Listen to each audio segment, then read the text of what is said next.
po si Irene. Best friend mo si Irene? Ang susunod na programa ay rated PG. Ito ay nangangailangan ng patnubay at gabay ng magulang para sa mga batang manonood.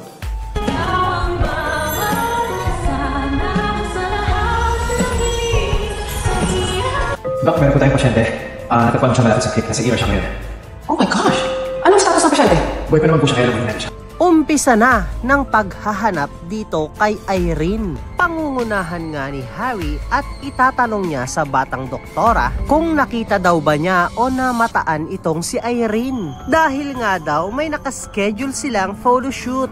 Sasagutin naman siya ni Annalyn na bakit daw hindi niya itanong sa tatay niyang si Carlos kung nasaan si Irene. Oo nga naman Harry, hindi nga naman kasi tanungan yan si Annalyn ng mga nawawalang toktokita. Haha, char! Pero hindi lang si Harry ang maghahanap kay Irene. Maliban kay Robert at kay Michael, hahanapin na rin si Irene ng nag-aalala niyang kaibigan na si Joyce. Mapagbibintangan pa nga ni Lynette na kasabwat ito ni Irene sa panloloob daw sa kanilang bahay. Depensa naman ng malusog na si Joyce kay Tisay ay hindi daw siya magnanakaw. Hinahanap niya lang daw ang kanyang matalik na kaibigan na si Irene. Dahil nga nawawala ito at hindi pa ito umuwi sa kanila. Hay nako, wag nyo nang hanapin si Irene dahil nahanap na sila at naunahan na kayo ng mga basurero at mga ngalakal. At sa halip na sa pampublikong ospital sana nila dalhin, ay dinala nila sa pangmayaman at mamahalin at private hospital na East Ridge. O diba?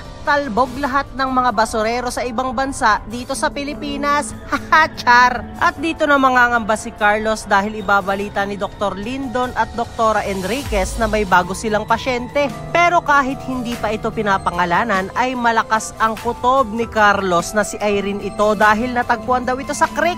Ayan, kabobohan mo Carlos, itapon mo ba naman si Irene malapit lang sa East Ridge kaya ayan, dyan din binalik. Haha, char! Karma mo yan! Kaya naman kung isa ka rin sa mga nagnanais na sana ay hindi magka-amnesia itong si Irene at sana ay hindi ito makonfine ng napakatagal para maisumbong niya na si Carlos, ay huwag mo namang kalimutang mag-like, share, and subscribe, and please hit the notification bell. Salamat sa panonood.